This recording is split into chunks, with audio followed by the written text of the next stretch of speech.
Здравствуйте, друзья! Вы на канале Алга Петербург. В эфире Саша Карельский, Ваня Червинский. Друзья, всем привет! Саш, как тебе студия? Прекрасная студия, очень, скажем так, ностальгично тебя видеть в этом месте. Очень все по-домашнему, уютно. С нетерпением жду, когда я вернусь в это уютное гнездышко. Да, я думаю, что это будет классный день календаря. Но, кстати, начать, наверное, нам нужно сегодня с грустной новости. Да, это не часто случается на нашем канале, но все же повод действительно очень важный, поэтому мы бы хотели сообщить о печальной и трагичной новости. Дело в том, что вчера ушел из жизни выдающийся композитор, профессор КазНУИ, заслуженный деятель искусств Республики Казахстан Кенес Дуйсикеев. Ему было 74 года, это был, я считаю, отчасти очень важный наставник и учитель Димаша Кудайбергена, и, разумеется, автор очень популярной композиции. И не только ее, конечно, это песня «Карагым Ай», которую мы все знаем и любим в исполнении Димаша. Да, эта песня, вот она стала мировым хитом. Вот. Абсолютно верно, поэтому, пользуясь случаем, мы приносим соболезнования всем родным и близким Кенеса Дуйсикеева и будем надеяться, а точнее мы уверены, что вот чем, мне кажется, прекрасна жизнь именно творческих людей, потому что по-настоящему творчество, оно продолжает жить, даже когда автор, создатель уходит из жизни. И мы будем чаще на нашем канале ставить и слушать эти замечательные песни.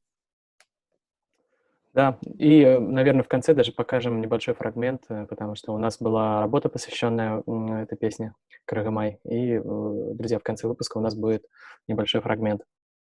А кто не успел посмотреть, посмотрите обязательно, на нашем канале есть и передача про этого замечательного композитора. Вот. И помнишь, мы даже, Вань, хотели пригласить его в гости на беседу, потому что было очень много вопросов, но, к сожалению, не сложилось. Так устроена жизнь, несмотря ни на что, она продолжается, и мы переходим сразу к следующей новости, а именно Дню Домбры, который также отмечался в Казахстане 5 июля. И что особенно примечательно, в этот день был презентован кюй, посвященный Димашу Кудайбергену. Назывался он, внимание, Димаш Байжума. Это была премьера для всего мира. Этот кюй увидели тогда и услышали, что самое главное, впервые. Видел ли ты, слышал ли ты? Саша, я после просмотра сразу решил, что на самом деле вот День Домбры, он международный. И, возможно, даже, ну, я не уверен, но межгалактический. Но одно я могу точно сказать, что организаторы постарались на славу. Мне удалось выяснить, что вот Каз-Альянс, прежде всего люди, которые принимали участие в этой работе, это своего рода объединение казахстанцев, которые проживают за рубежом. 25 зарубежных стран из 36 городов мира приняли участие вот непосредственно в этом уникальном ролике. Что особенно примечательно, думаю, все заметили, что все умеют играть на домбре, все это классно делают, и этот ролик можно смотреть неоднократно, потому что показан и национальный колорит, и потрясающая музыка. Кстати, да, ну, друзья, кто не видел, посмотрите и обязательно подпишитесь на канал. Вот. Ссылку, наверное, мы тоже разместим. И ссылку на передачу, которую мы делали, посвященную вот этому празднику. А я хочу, Саш, сказать, что есть еще одна новость интересная. Эта новость, она такая, наверное, для молодежи, потому что это новость про комиксы. Вот. О, Ты, наверное, знаешь, что скоро появится на первая серия, вот, уже даже принимают предзаказы на мангу. абсолютно верно, и даже организаторы сообщили первую дату, когда, возможно, появится этот комикс. 10 августа 2020 года планируется первый выпуск на английском, японском, китайском и русском языках, а 17 августа на казахском, испанском и корейском языках.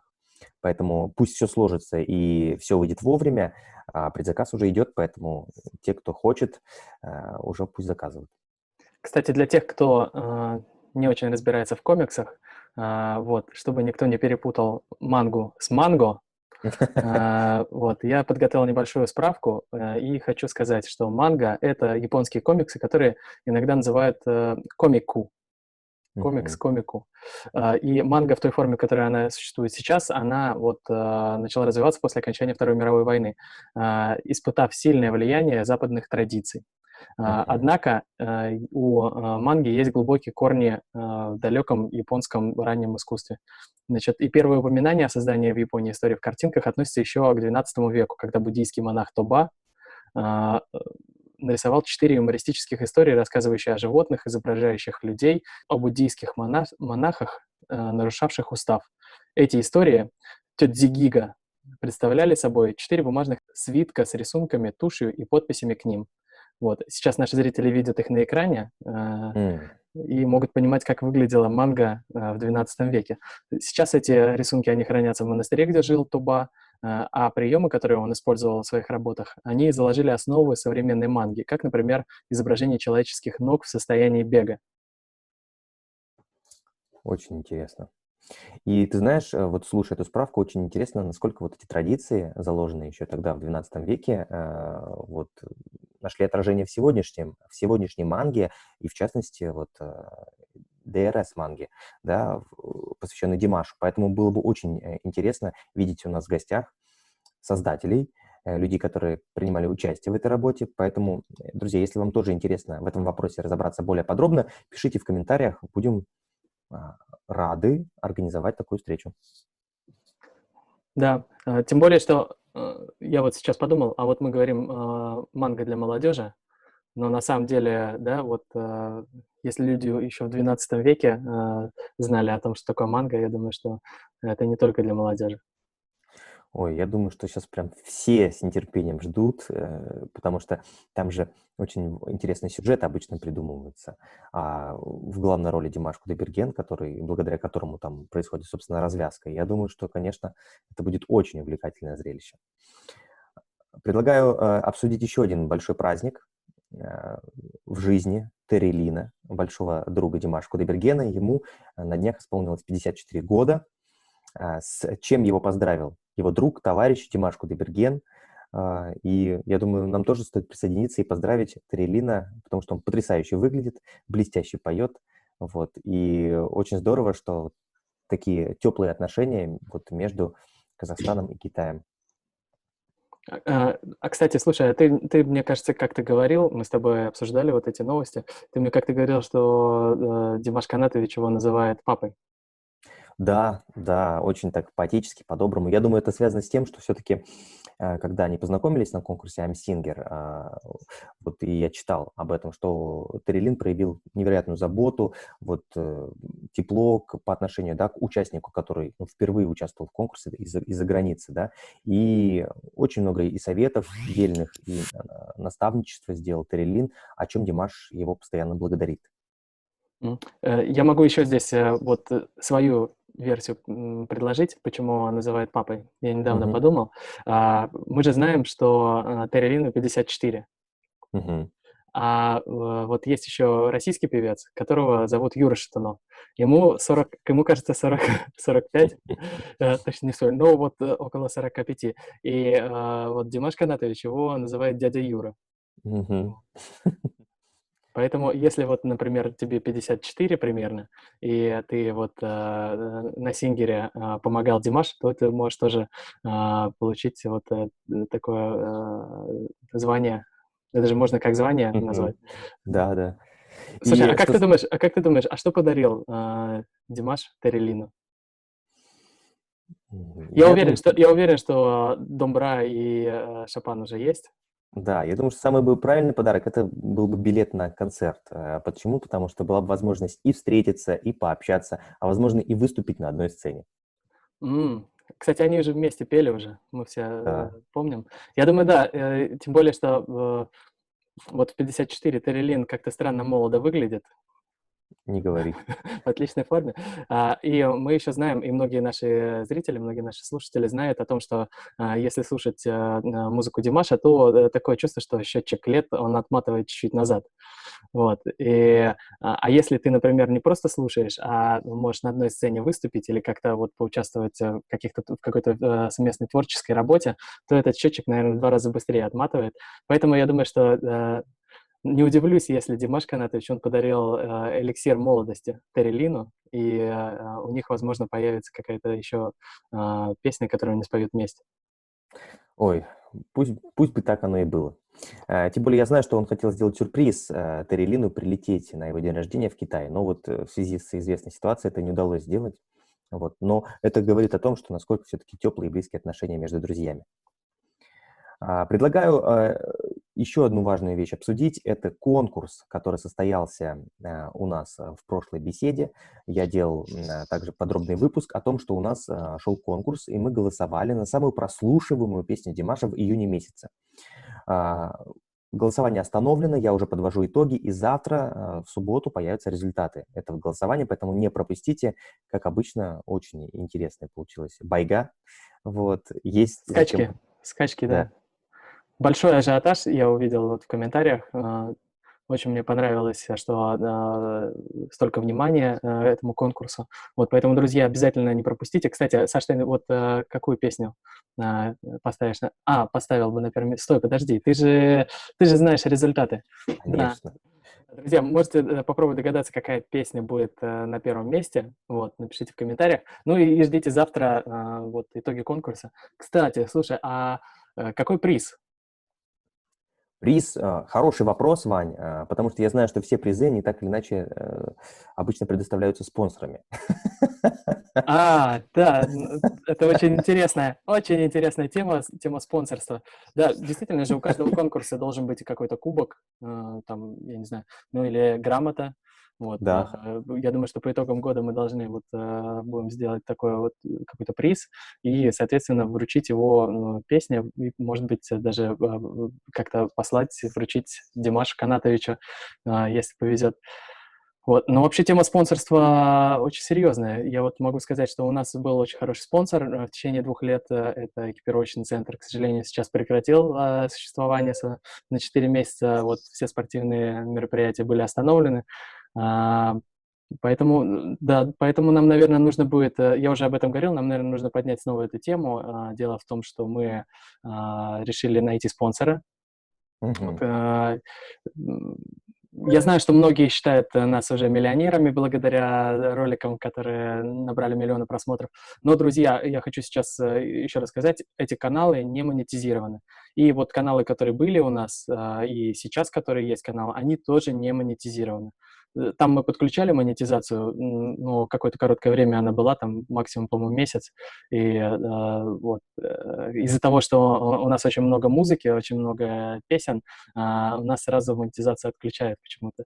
Вот. И я хочу сказать, что, друзья, у нас большие планы, поэтому нам понадобится, скорее всего, спонсор. Мы, кстати, решили чуть-чуть поменять формат, поэтому музыки больше не будет на канале Алга Петербург, точнее будет, но ее будет намного меньше, она будет совсем чуть-чуть. Старые версии наших клипов и взглядов, они будут теперь на канале Спортман, а на нашем канале Алга Петербург вас ждут новые, очень интересные форматы. У нас будет много поездок, я надеюсь, вот. Но точно, что у нас будет это много интересных гостей.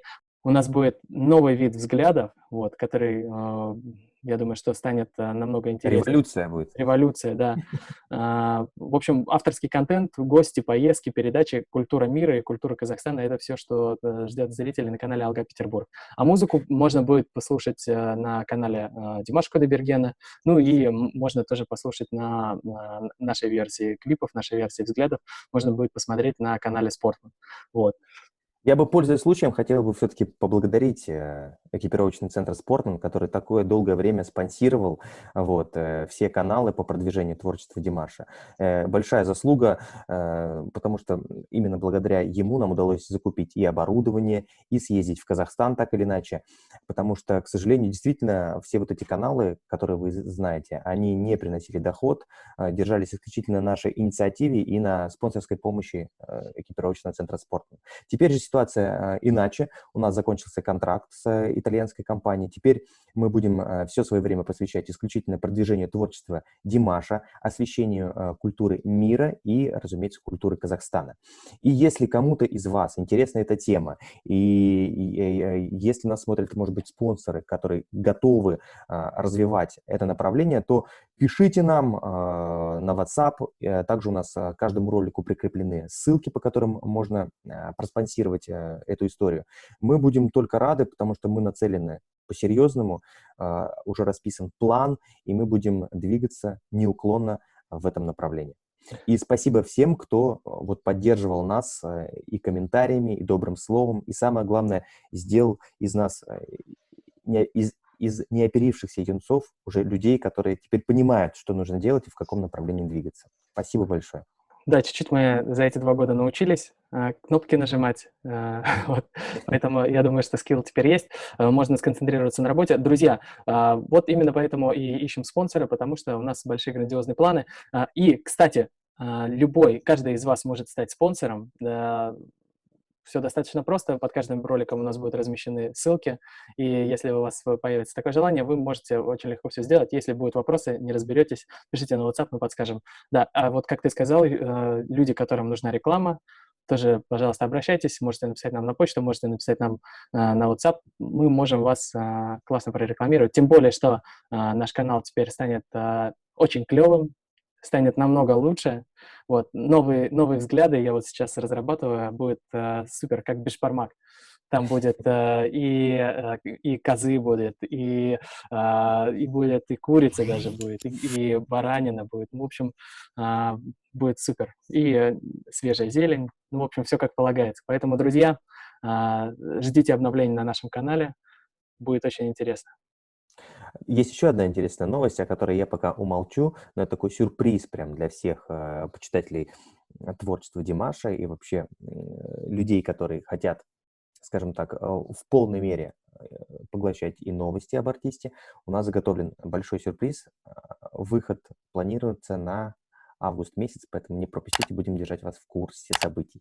Не, пока я думаю, что нельзя ничего рассказывать. Это будет большой сюрприз, да. Друзья, ждите, и, наверное, на этом всем пока. Всем пока.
қандай сұлу жанарың